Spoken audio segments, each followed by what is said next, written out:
Allez, salut tout le monde, c'est l'investisseur, j'espère que vous allez bien. Aujourd'hui, toute nouvelle vidéo où on va parler de la série la plus appréciée du bloc Écarlate et Violet. En tout cas, pas forcément la plus appréciée par tout le monde, mais par le plus grand nombre. La plupart du temps, quand on demande aux personnes quelle est la série préférée de ce bloc-là, on parle de 151. Pourquoi? Parce que tout simplement, c'est dans le nom. C'est les 151 premiers Pokémon qui sont sortis sur le TCG, tout simplement, le jeu de cartes Pokémon. Et du coup, on va avoir des cartes ultra travaillées et ultra sous-cotées encore au niveau des prix.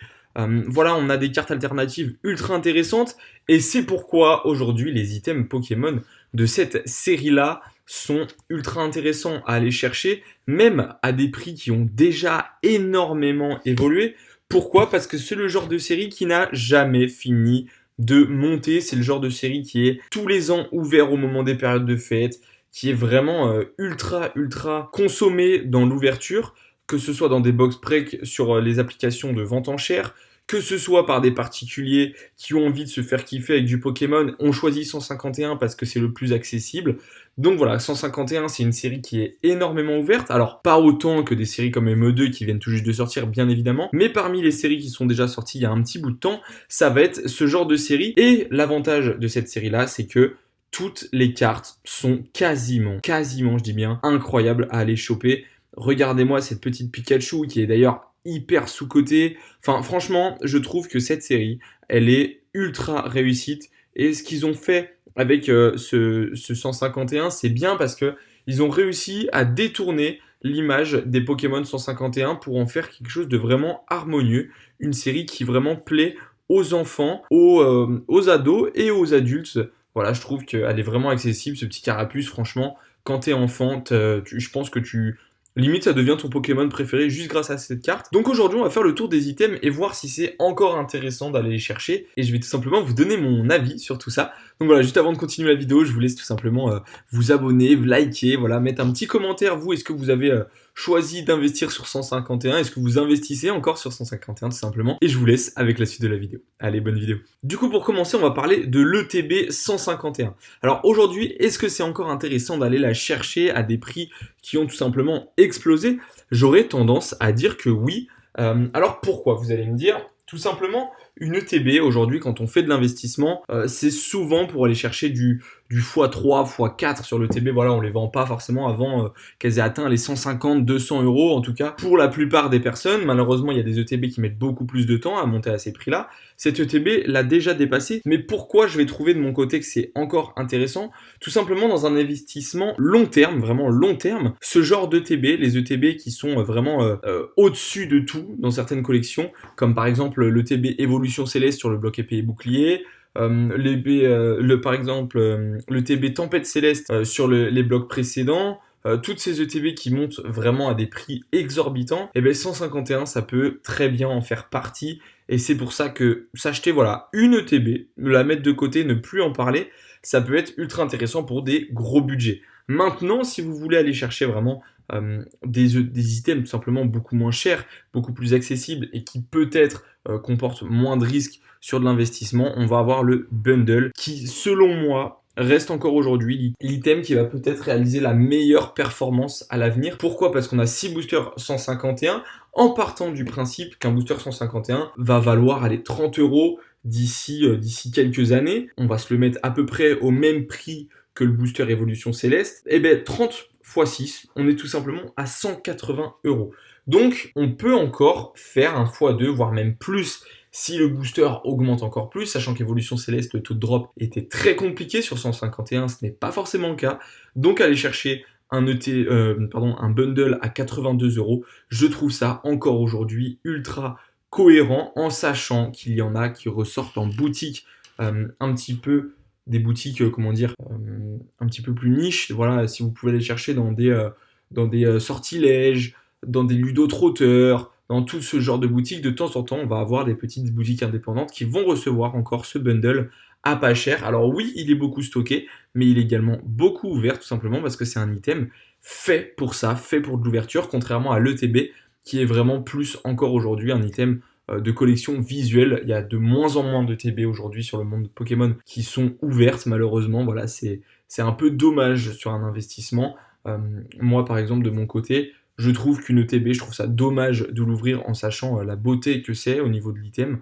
Je préfère personnellement ouvrir des boosters, des tripacks ou même des bundles. Et malheureusement, de plus en plus de bundles vont être stockés à l'avenir parce que ça va devenir un petit peu, je pense, comme le TB, surtout que c'est plus compact. Donc le bundle, vraiment, il faut faire attention sur 151. Personnellement, je me positionne dessus. Je me suis déjà positionné dessus l'année dernière. Cette année, j'ai réussi à en retrouver deux petits à 55 € unité. Donc vraiment ultra intéressant pour ce genre de bundle. Désormais, on va passer à deux coffrets qui sont sortis à des périodes totalement différentes. Le coffret à la Kazam qui l'année dernière, on pouvait retrouver encore à 40-45 € si on avait de la chance sur les sites de revente. Aujourd'hui, voilà, il est à 60 € en moyenne sur des prix de vente, 66 ici, 60 ici avec les frais tout simplement de livraison. On va être aux alentours des 65, 70, 60 €. Voilà à peu près pour ce coffret qui contient seulement 4 boosters. Donc personnellement, ce coffret, j'aurais tendance à dire, si on suit la logique des 30 € par booster, j'aurais tendance à dire qu'il est intéressant. Voilà, parce qu'il est qu'à 60, donc il peut encore réaliser son x2 comme je l'ai dit. Maintenant, un coffret à la Kazam 151, le problème, c'est que les coffrets, on le sait, ça vieillit pas très bien. C'est assez simple, voilà, il y en a beaucoup qui le disent, que c'est simple à receller. Moi, voilà, aujourd'hui, j'ai tendance à faire confiance un petit peu sur ce genre d'item, mais malheureusement, c'est une série qui est tellement hype que la tendance du recollage, elle peut, dans un avenir lointain, être vraiment considéré comme risqué. Donc ce genre d'item, c'est sûr qu'on est un peu moins serein à l'avenir. Donc j'ai tendance à dire que ça va moins monter que le TB ou que le bundle. Ça, voilà, ça reste à vérifier dans les années à venir. Maintenant, un item comme Alakazam aujourd'hui, il est déjà bien monté.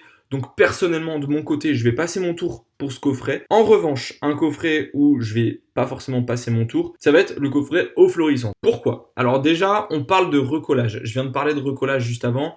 On est sur un coffret avec 12 ou 11 boosters, je me rappelle plus, à force de le voir, on est sur 12 boosters, voilà. Ce coffret, tout simplement, 12 boosters, c'est beaucoup plus compliqué de recoller un coffret comme ça. Voilà, au jour d'aujourd'hui, les gens, quand ils recollent des items, il faut que ça passe inaperçu. Malheureusement, un coffret comme ça aujourd'hui, ça passe pas inaperçu sur le marché. C'est soit pour de l'ouverture, un coffret c'est gros, soit ça va être pour une grosse ouverture, ou soit c'est vraiment pour la beauté de l'item. Maintenant, voilà, il y a toujours des possibilités dans l'avenir. Mais ce coffret, voilà, au nombre de boosters qu'il contient, je pense qu'il peut vraiment exploser à l'avenir. Et ça ne m'étonnerait pas, il y a également des belles cartes à aller chercher. Ce Tortank, ce Florizard. Voilà, c'est des beaux items. Ce Herbizarre, pardon, et ce petit Bulbizarre. Mais voilà, c'est des beaux coffrets. C'est du 151, donc ce genre d'item, c'est pareil, ça va être ultra intéressant d'aller le chercher aujourd'hui. Maintenant, il faut avoir du stockage, il faut avoir un budget. Donc c'est pareil, aujourd'hui, je pense pas que ce soit les items les plus cool à aller chercher, honnêtement. 151, c'est bien d'avoir un coffret parce qu'il a pas pété, et que derrière, ça nous sécurise des boosters à pas trop cher encore. Surtout qu'il se vend moins cher que certains items parce qu'il est gros et qu'il prend de la place et qu'il a du mal à se vendre. Mais cet item, personnellement, j'en ai deux qui sont même pas chez moi d'ailleurs, mais j'en ai deux et ça reste des bons investissements pour moi à l'avenir. En tout cas, mieux que le Alakazam, selon moi, bien évidemment. Mais ce coffret, franchement, je le trouve vraiment magnifique. Et je pense qu'à l'avenir, ça peut être l'un des items les plus intéressants. Pourquoi? Parce que tout simplement, c'est très rare qu'on ait d'aussi gros coffrets. Donc, je le trouve vraiment superbe pour toutes ces petites choses, tout simplement. Et pour finir cette vidéo, on va peut-être passer à l'item le plus sous-coté de 151. Pourquoi? Parce que déjà, il y a eu un restock il y a très peu de temps. Mais surtout, c'est qu'elles ne se vendent pas encore très cher. Je répète qu'on a deux boosters 151 à l'intérieur d'une Minitine, en sachant que c'est l'ancien scellage des Minitines, ce qui fait qu'on ne peut pas glisser la Minitine du plastique. On ne peut pas faire comme sur certaines séries où il y avait eu énormément de recollage, enfin de reconditionnement de Minitine suite à ce genre de choses où en fait les scellages n'allaient pas jusqu'en bas, ils s'arrêtaient à peu près ici, donc la personne avait juste à pousser la Minitine du scellage, ce qui fait que c'était vraiment compliqué derrière pour de la revente, ne serait-ce qu'au prix d'achat, tout simplement, il y avait beaucoup trop de peur et de crainte sur ce genre de Minitine, et celle-ci, ça n'est pas le cas, donc Au final, on est sur un scellage ultra intéressant. Des mini-teams qui sont au visuel, les 151 premiers Pokémon, tout simplement, à l'effigie de ces Pokémon-là. Donc, on va aller, pourquoi pas, aller chercher l'item le plus intéressant. Si on peut retrouver des mini-teams à prix magasin, donc 15 € juste ici, pour 2 boosters, eh bien écoutez, je trouve ça ultra intéressant. Personnellement, j'en ai trouvé en magasin à 12,99 il y a très peu de temps, donc ça m'étonnerait pas qu'on en trouve beaucoup à 20 € sur les sites de revente des petites mini-teams. 20 € pour 2 boosters 151, ça nous fait 10 € le booster. Si vous achetez une display, l'équivalent d'une display de mini-team 151, écoutez, ça peut être l'un des meilleurs investissements. On peut faire un x2 très rapidement. Pourquoi ? Parce que des mini-teams, ça s'ouvre beaucoup plus facilement que tout ce que je vous ai présenté auparavant parce qu'il n'y a que 2 boosters. Quand on va vouloir ouvrir du 151 sans que ça nous fasse mal au portefeuille, ça va être la mini-team, ça va être l'item le moins cher de la collection. Donc derrière, dans l'investissement, il y a bien un jour où ces mini-teams, il y en aura de moins en moins sur le marché. Et c'est là qu'il va falloir tout simplement les revendre. C'est quand le marché sera malheureusement pour les collectionneurs ou pour tous ceux qui voulaient en acheter, le marché ne sera plus assez fourni tout simplement. Et c'est là qu'il va falloir derrière aller les revendre au prix fort en tant qu'investisseur. Donc voilà pour tout ça. 151 du coup sera forcément l'une des séries les plus intéressantes de ce bloc. Je vous invite vraiment à faire le tour de tous les items qui contiennent du 151. J'ai pas parlé de l'UPC aujourd'hui. L'UPC, je trouve ça trop compliqué d'investir sur une UPC. Je trouve ça désormais trop cher. Même pour moi désormais d'aller chercher une UPC, c'est plus forcément intéressant. On prend trop de risques, on mise trop sur le même item. Donc je trouve ça un peu dommage de tout miser. Miser sur une ETB, ça me dérange pas. Sur un UPC, un petit peu moins. Je trouve que les UPC, ça stagne vraiment très longtemps une fois que c'est monté. Donc c'est pour ça que je ne l'ai pas présenté. Mais 151, c'est quand même l'une des meilleures séries du bloc écarlate et violet. Donc je vous invite vraiment à vous renseigner sur tout ça. J'espère que la petite vidéo vous aura plu.